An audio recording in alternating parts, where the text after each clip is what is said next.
different socioeconomic status. But other alternatives, like Army, Navy, Air Force academies, those are more academic based.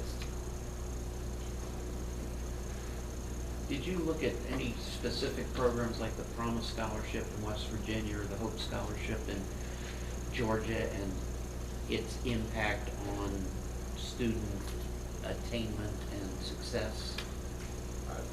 I'm not aware.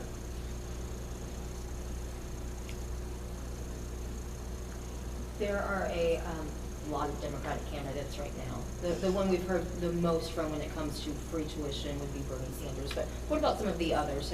Can you talk about what they proposed? So Senator Warren has claimed that she would have a similar plan, and she would pay for it by her ultra millionaires tax, basically taxing the heck out of millionaires and the top 1%. It would be taxed for people who have total assets of greater than $50 million. And her campaign has claimed the wealth tax would raise $2.75 trillion over the span of a decade. Yeah, and those two candidates, Sanders and Warren, are kind of the main for the free college tuition, and a lot of the other Democratic candidates do not think that it would work or that's feasible in our economy. Pete Buttigieg, he does not support free public college, but he supports more of a scholarship-based plan. So you can still have students who go to college, but it wouldn't be free. Because right now, we're in a situation where a lot of those schools act as businesses. It's like a competition to get as many people enrolled as possible, and you have to hit a certain quota and whatnot. So a lot of the Democratic candidates don't support free public college. Be interesting to see. I think is there a debate tonight? It'll be interesting to see if this comes up. Too bad we didn't have you all tomorrow. So if government is paying for tuition, does government then have the right to dictate what that education is, or those admission standards are?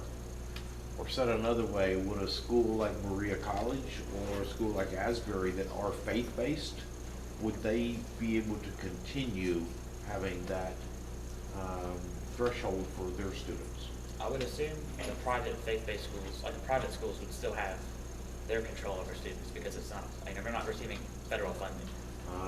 Actually, a school like Asbury, they have to be a part of the government system. That's why you do a FAFSA at Asbury. Okay. In order to make them eligible for Pell Grants and other type of funding programs through the government, they have to be tied in, Okay. even though they are private. Right.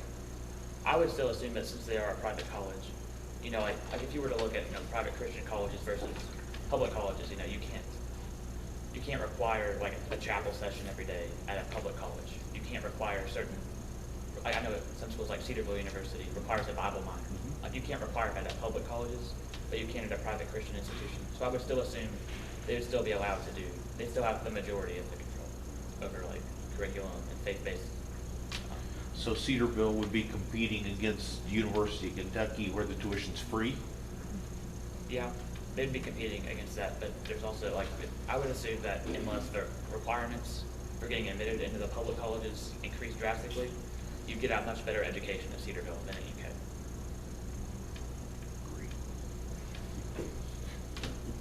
What's your opinion? Because you mentioned in some states where there's a $25,000 family income threshold where they offer free education.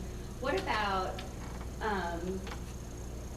kids who are in situations where they're above the threshold, but maybe their family's not going to support them with their college education?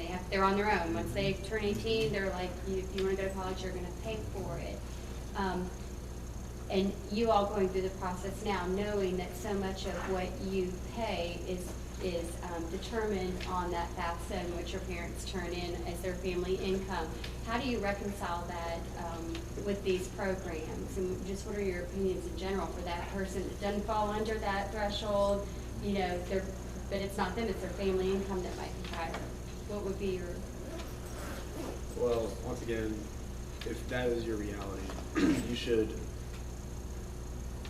kind of have to say, it's kind of harsh, but you have to make the decision to choose an institution in state that wouldn't be maybe the one you want to go to, but it would be a lot more cost effective, and choose a degree where you can definitely get a job afterwards. So maybe you don't get to study what you want, but you'll definitely be able to get a job afterwards to pay off your debt. That's just kind of the reality of what you have to do.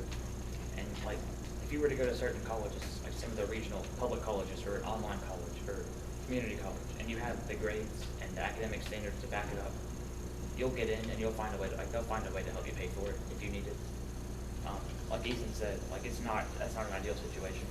But if you study something that you know you're gonna get a job, like the job market is high in that area, if you study that field, and you guarantee you'll get a job, eventually you can pay off what little debt you accumulate if you choose the right college. Now, if you choose an expensive private college, then you're gonna be in trouble because, you know, you're gonna rack up a lot of debt, so.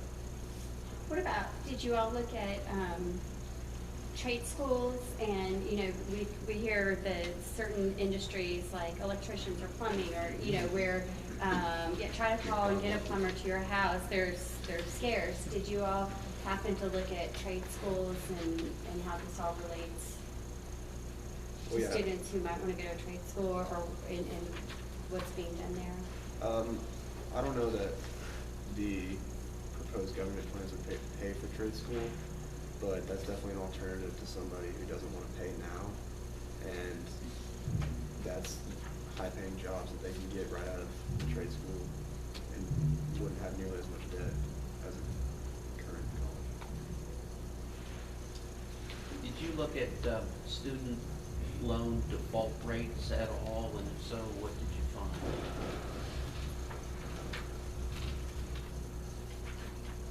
I don't have it in front of me, but I remember reading Senator Sanders' proposed plan, and it had, I think he wanted to decrease the rates to, I can't remember if it was 3% or 1%, but he wanted to drastically decrease the loan rates. That's all that I remember from the research. Do you mean interest rates? Yeah. What about the default rate as far as a student with, who's not They're not paying paying? the bill. They're not paying the bill. Did you look at any of I didn't.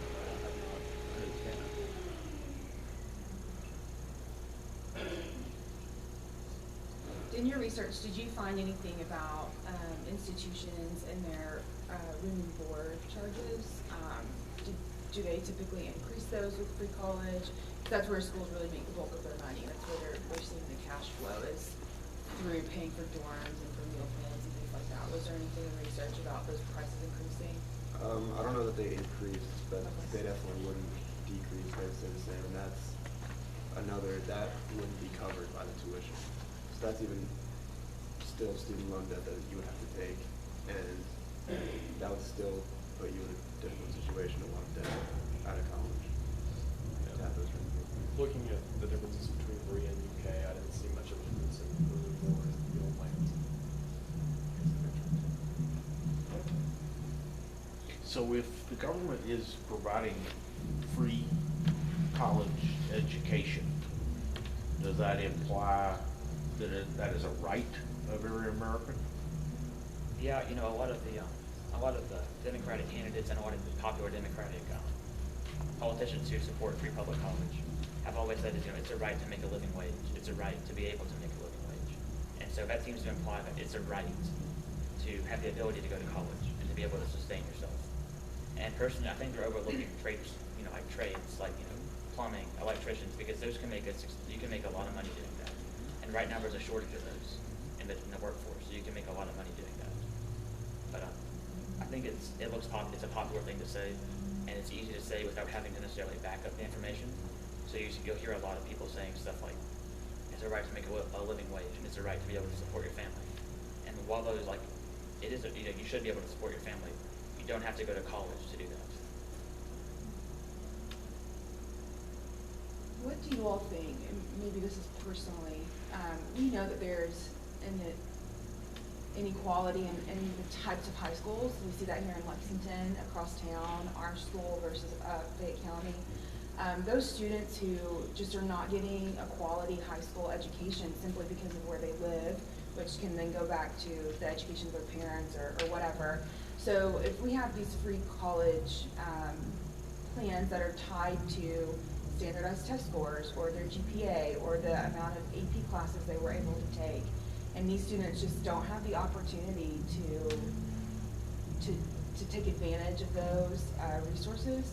So they're then not going to be able to fall under these requirements for free college tuition. So what is that saying about, I guess, our country, or how are we being equitable to everyone? Right, so this kind of like, this would be a bit of a different discussion, but that's part of the reason like I would support school choice. But that's like neither, it's part of this discussion, but that's a separate conversation. Yeah. I would say that if a student shows academic promise, regardless of where they live, they should be able to, their parents should be able to make a decision on what school grants them the highest opportunity for the best future. And so, like you said, like there's a lot of schools, you don't have the greatest, education, and quality of teachers, quality of classes, it's not very high. And I've done a little bit of research personally in terms of like scholarships, independent scholarships, and there's a surprising number of scholarships that are tied. If you go to this high school or live in this county or whatever, where you can get these scholarships, and a lot of people don't know about it. So if you could apply for those, you could still find a way to pay for college, even though your high school education may not be the highest quality.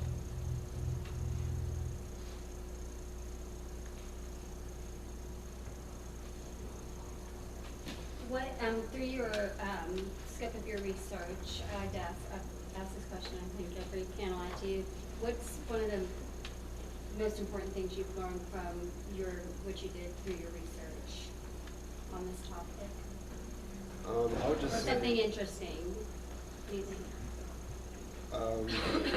I think this kind of applies. I would just say that looking at Germany, like that's kind of, people say that the U.S.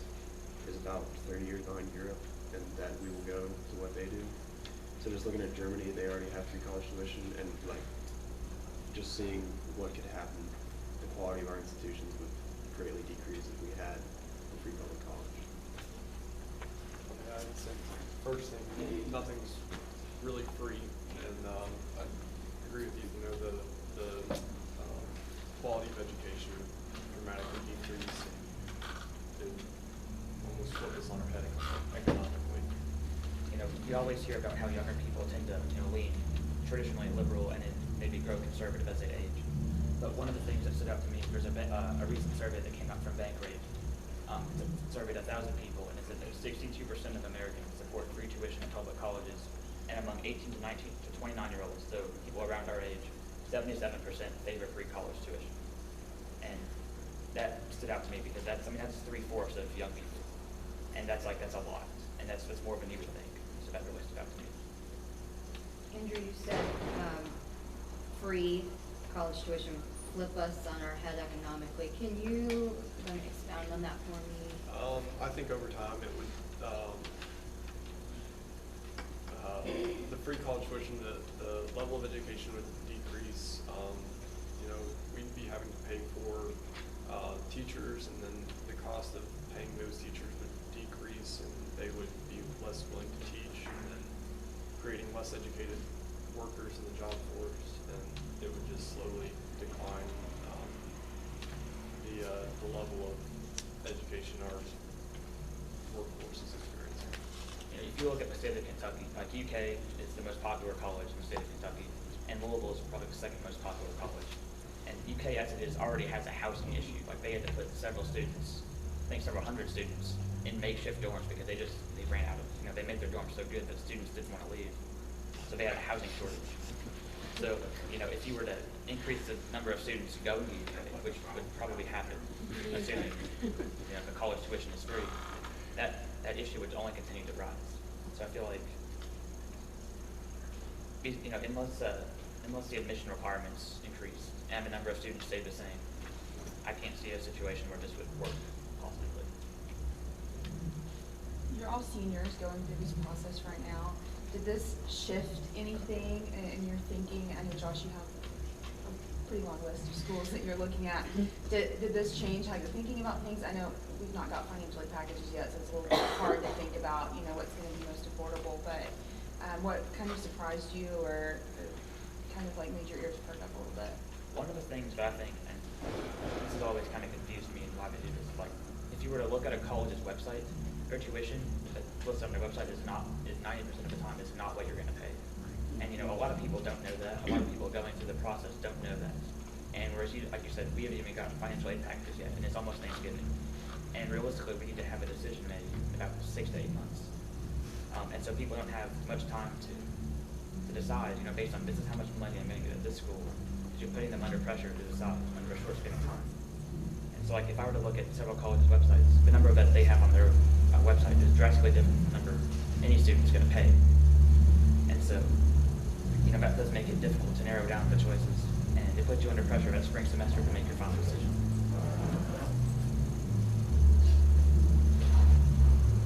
So you all have stated what the politicians' reasoning is for their proposal.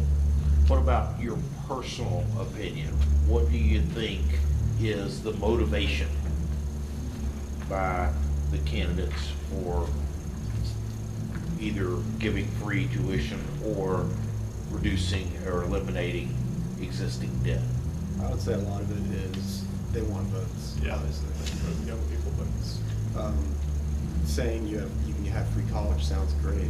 People don't really think about what that entails. The average voter probably wouldn't do their research on that. So just to give votes saying, I'll give you free college if you vote for me, that definitely is a reason.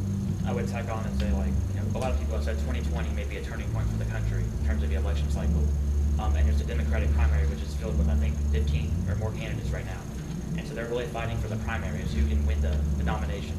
Because traditionally, if said I read, where 3/4 of young people support free public college, those people are probably going to vote Democratic anyway. But the primary coming up, a lot of these candidates are, competing for votes. So I would say they're really competing and doing everything they can to get as many votes in the primary as possible. So do you think their opinion will change, or their thoughts on what they present in a general election? Whoever gets through that, say you've got somebody like Bernie Sanders who's way out here on this issue, that do you feel like as a politician his plan may change somewhat? Probably not Bernie, maybe Elizabeth Warren. Say she gets the nomination and she goes in, that it might kind of transcend to try and get through a general election I would say to so. appeal to people? I would think so, because a lot of people, I've done a little bit of research on 2020. A lot of people think some of the free college tuition candidates are probably too far left to win a general election. So I would assume they'd be under a lot of pressure from their donors and the DNC and whatnot. Maybe ease off that and go a little bit more moderate to appeal to the undecided voters in the general election. You mean they promise something and not deliver? I know, I wouldn't be like a politician. If we went to a free college tuition system, would it take away some of the stresses that seniors have when they're looking at these tuition rates and trying to figure out what they're seeing on a website versus in reality what they're gonna pay that first semester? It probably would, which would be, I wouldn't say this system has many benefits, but that would be convenient. It'd be better, if I could look and say, oh, well, I know this school's free, at least I wouldn't have to worry about how much am I gonna pay. Room and board probably isn't gonna change. Maybe they'd offer scholarships for that, maybe not, but we don't know. But I think it would make that more convenient. I think That it just raises a good question, though. I mean, if it's really free, why would they put a number on their website? Well, because everyone's not eligible for the free. Someone's gotta pay it, right? If it's tied to test scores and stuff. When you were looking, as you've been looking at your college choices, have you noticed where universities have tried to also be flexible to the student on how they pay for it, when they pay for it? Two kids in college right now, and I know that their plans vary. One, you pay it by a certain date and it's in full. The other one, if you want to pay in full, you can. If you want to pay monthly, you can. Have you all, through your research, seen a lot of differentiation on how families have to pay for college? I know a lot of the smaller private colleges are much more, you get to have your plan that works best for you, because they're competing for students and they understand that their enrollment isn't as large, so they don't necessarily have the ability to say you have to pay it by then because they charge more for it. But I know I haven't done a ton of research looking at the deadlines and how you pay for it and when it's due. would that make a difference though to your family? Say, even though you haven't researched that, do you think that might make a difference